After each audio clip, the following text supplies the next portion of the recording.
अस्सलामुअलैकुम। हम number theory की बुक 6 और 7 एडिशन में से चैप्टर नंबर 5 आज हम स्टार्ट करेंगे। नंबर थ्योरी की बुक जो एडिशन 6 है और 7 है, इनके टॉपिक सेम है लेकिन ज़्यादातर सवाल भी सेम है, कुछ सवाल डिफरेंट है। तो हम दोनों एडिशनों को कवर करने की कोशिश करेंगे। तो आज हम चैप्टर नंबर 5 स्टार्ट करेंगे। चैप्टर नंबर 5 का नाम है फेडरमेट थ्योरम। तो इस चैप्टर को हम आज स्टार्ट करेंगे। इस चैप्टर को स्टार्ट करने से पहले आपको कुछ बातों का मालूम होना लाजमी है। मोड फंक्शन क्या होते हैं और उनकी प्रॉपर्टीज वगैरह कौन कौन सी प्रॉपर्टीज होती हैं, इसको मालूम होना लाजमी है। अगर आपको नहीं मालूम तो इंशाल्लाह इस वीडियो में हम ये तमाम बातें पहले कवर करेंगे, उसके अलावा हम आगे डिस्कस करेंगे। तो आपने अगर चैप्टर नंबर 4 भी रीड किया तो आपको ये प्रॉपर्टीज ज़्यादातर आती होंगी। तो हमारे पास जो पहले है वो है 10/2। अब 10/2 को मैं ऐसे भी लिख सकता हूँ 10 = 0 mod 2। इसका मतलब यही है कि जो 2 है वो 10 को डिवाइड करता है, जो रिमाइंडर बचता है वो 0 बचता है। मीन के 2 10 को कंफर्म पूरा पूरा डिवाइड करता है। इसको हमने मोड फंक्शन में लिख दिया। और ऐसे ही 11/2। अब 11/2 को मैं ऐसे लिख सकता हूँ 11 = 1 mod 2। इसका मतलब यही है कि अब 11 को 2 से डिवाइड किया तो 2 5 दा 10, तो रिमाइंडर कितना बच गया, 1 बच गया। अब ये रिमाइंडर हमने यहाँ पे लिख दिया। अब हमने जो चैप्टर नंबर 5 में पढ़ना है वो रिमाइंडर ही ज़्यादातर फाइंड करने होते हैं, और हमें ये मालूम करना होता है कि ये इसको डिवाइड करता है कि नहीं करता पूरा पूरा।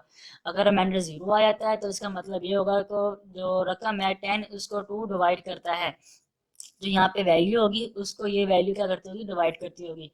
और कुछ रिमाइंडर बचेगा तो उसका मतलब ये होगा कि ये इसको पूरी डिवाइड नहीं करती, और ये वैल्यू इसमें से माइनस कर दें तब वो इस रकम को डिवाइड करेगी। तो ये इसका रिमाइंडर आ जाएगा। तो हमने यही चैप्टर नंबर 5 में यही डिस्कस करना होगा। तो इसकी कुछ प्रॉपर्टी हैं, आप वो ज़रा गौर से देख लें। फर्स्ट प्रॉपर्टी है 103/5। 103 = 3 mod 5 के ऊपर वाली प्रॉपर्टी है। अगर मतलब 103 को 5 डिवाइड करता है और रिमाइंडर कितना बचता है, 3 बचता है। मतलब 5 20 द 100 और रिमाइंडर कितना बच गया, 3 बच गया। अब सेकंड प्रॉपर्टी ये है कि मैं अब दोनों साइड पे कोई रकम प्लस या माइनस कर सकता हूँ। कैसे, मैंने दोनों साइड पे यहाँ पे -3 ऐड कर दिया। तो 103 -3 = 3। -3 कितना हो जाएगा, 0 हो जाएगा। 0 mod 5। तो मैं अब इसको ऐसे भी लिख सकता हूँ। अब 103 -3 कितना हो जाएगा, 100 हो जाएगा। अब कंफर्म वैसे ही मालूम हो रहा है कि 5 100 को डिवाइड करता है और रिमाइंडर 0 बचता है।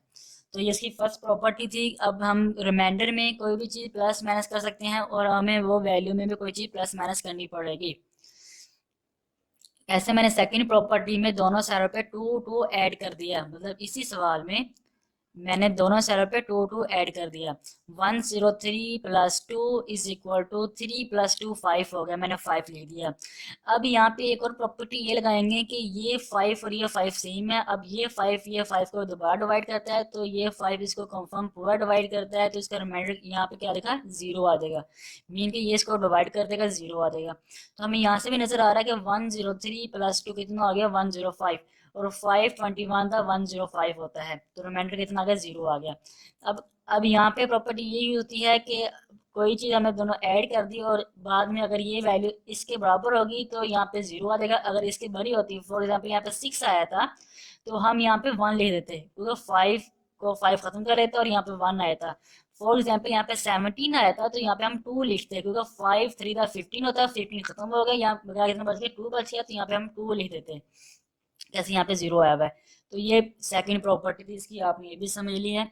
नेक्स्ट प्रॉपर्टी ये है कि हम कोई भी रकम के इस रकम के अंदर कोई भी वैल्यू मल्टीप्लाई कर सकते हैं।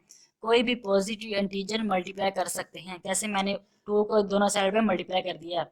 अब 103 × 2 हमें, फॉर एग्जाम्पल ये तो हमें मालूम है कि ये कितना जवाब आ रहा है। अगर हमें ये मालूम ना हो कि 103 मल्टीप्लाई बाय कोई काफ़ी बड़ी वैल्यू से मल्टीप्लाई होने के बाद जवाब क्या आ रहा है, तो हम यहाँ से भी उसका रिमाइंडर फाइंड कर सकते हैं कि रिमाइंडर कितना आ रहा है। उसके अलावा 0 आ रहा है तो ये इसको कंफर्म डिवाइड करता है, अगर 0 नहीं आ रहा तो उसका रिमाइंडर कुछ ना कुछ आता हो। कैसे, मैं आपको आगे बताता हूँ। अब 103 को 2 से मल्टीप्लाई करें तो 106 होता है। हमें पता है कि 206। अब 2005 होता है वो 5 पे डिवाइड होता है और इसका रिमाइंडर कितना बचता है, 1 बचता है।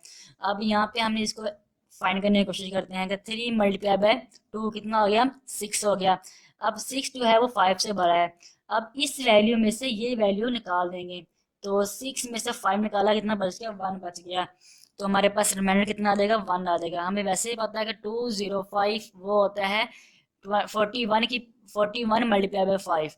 तो रिमाइंडर कितना बच गया, 1 बच गया। तो हमने ये प्रॉपर्टी से अब कोई भी रकम अब मल्टीप्लाई कर सकते हैं, हमें ये फाइंड हो गया। अब नेक्स्ट प्रॉपर्टी ये है कि हम दोनों साइड से कोई भी पॉजिटिव रियल नंबर, मतलब सॉरी इंटीजर यूज करके ना प्रॉपर्टी, मतलब दोनों साइड पर स्केल ले सकते हैं। हमें इस वैल्यू का स्केल लेंगे तो हमें जो रिमाइंडर है उसका भी स्केल लेना पड़ेगा। तो 103 का स्केल हमें मालूम नहीं है फॉर एग्जाम्पल कितना होता है, और हमने रिमाइंडर फाइंड करना है, ये फाइंड करना है कि इसको डिवाइड करता है कि नहीं करता। तो इसको हम ऐसे ले चलेंगे, दोनों साइड पे स्केल ले लिया। तो 3 का स्केल हमें मालूम है क्या होता है, वो होता है 9 होता है। अब इसका स्केयर कैलकुलेटर पे हमने फाइंड कर लिया आपको समझाने के लिए, अगर हम ये भी लिखा रहने देंगे तो कोई गलत नहीं करेगा। वो होता है 10609। अब हमें यहाँ से नजर आया कि 10605 जो होता है वो 5 पे डिवाइड होता है, और +4 जो ऊपर 4 बच गया वो उसका रिमाइंडर आएगा। तो यहाँ पे कितना आ गया, 9 आ गया। तो 9, अब 5, 9 में से 5 निकाला, कितना बच गया, 4 बच गया। तो रिमाइंडर कितना आ गया, 4 आ गया।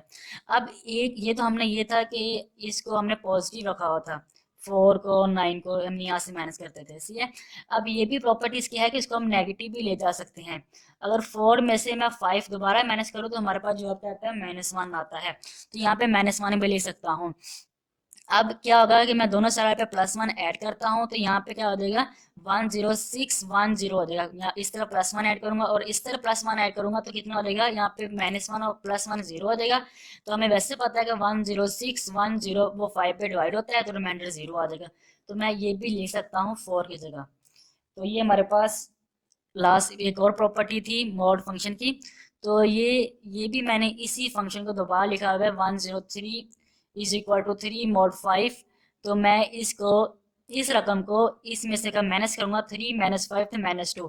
तो ये वही प्रॉपर्टी है जो मैंने यहाँ पे आपको डिस्कस की है, 103 इज इक्वल टू -2 मॉड 5। इसको मैं ऐसे भी लिख सकता हूँ, क्योंकि -2 इस तरफ जाके आ जाएगा प्लस हो जाएगा, तो 105 बन जाएगा। 1055 5 पे डिवाइड होता है, यहाँ पे 0 आ जाएगा।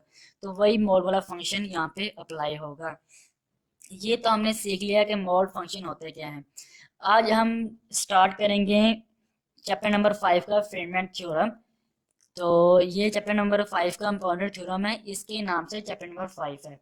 तो इसकी आज हम स्टेटमेंट समझते हैं, इंशाल्लाह नेक्स्ट वीडियो में इसके इसके रिलेटेड हम सवाल भी सॉल्व करेंगे। फ्रीडमैन थ्योरम में वो कहता है कि लेट, सॉरी यहाँ लेट लिखा हुआ है तो LET आएगा। तो let P be a prime number, let P जो है वो कोई प्राइम नंबर है, and at P is not divided by A, और P जो है वो A को डिवाइड ना करता हो, तो देन A की power P-1 is equal to 1 mod P, उसको हम ऐसे लिख सकते हैं इस फॉर्म में। ये हमने फ्रीडमैन थ्योरम की स्टेटमेंट है, ये हमने बाद में प्रूव भी करना है, तो इंशाल्लाह वो प्रूव भी हम करेंगे। तो इसका मतलब क्या है कि अगर P है और A आपस में डिवाइड ना होते हो, मतलब P A को डिवाइड ना करता हो, और P की जो पावर है वो इसकी पावर में से एक कम हो, तो is equal to 1 mod P आएगा, और P क्या होगा, कोई प्राइम नंबर होगा। तो ये हमारे पास फ्रीडमैन थ्योरम था। तो अब प्राइम नंबर कौन से होते हैं, वो होते हैं 2 3 5 7 11 13 17 19 23, उसके बाद 29 37। इस तमाम नंबर प्राइम नंबर होते हैं जो खुद पे डिवाइड होते हैं, और यहाँ 1 पे डिवाइड होते हैं और किसी रकम पे डिवाइड नहीं होते। और हमारे पास ए क्या है, कोई इंटीजर है जो -इन्फिनिटी से लेकर +इन्फिनिटी के दरमियान बिलोंग करता है। तो आज हमने चैप्टर नंबर 5 स्टार्ट किया है, और हमने उसके कुछ इम्पॉर्टेंट रूल पढ़ लिए हैं और फ्रीडमैन थ्योरम की स्टेटमेंट रीड कर ली है। इंशाल्लाह नेक्स्ट वीडियो में हम इससे रिलेटिव सवाल सोल्व करने की कोशिश करेंगे, और हमने ये थ्योरम जो है ये प्रॉपर्टी यूज़ करते हुए सवाल सोल्व करने हैं, और हमारे लिए सवाल सोल्व करना बहुत ईजी हो जाएगा। तो आपने ये प्रॉपर्टी याद रख लेनी है कि ए की power p minus one is equal to one mod p। A और p को डिवाइड ना करता हो, p ए को डिवाइड ना करता हो, और ए की पावर में से जो पावर में से ए की पावर होगी वो एक पावर कम हो इस वैल्यू में से, और p प्राइम नंबर हो, तब ये रिमाइंडर क्या आएगा, वो हमेशा वन रिमाइंडर आएगा। तो ये हम इंशाल्लाह नेक्स्ट वीडियो में इससे रिलेटिव प्रॉपर्टी हम और भी यूज़ करेंगे और भी सवाल डिस्कस करेंगे, तो आपको अच्छी तरह समझ आ जाएगी। तो इंशाल्लाह नेक्स्ट वीडियो से आपसे मुलाकात होती है, तब तक अल्लाह हाफिज़।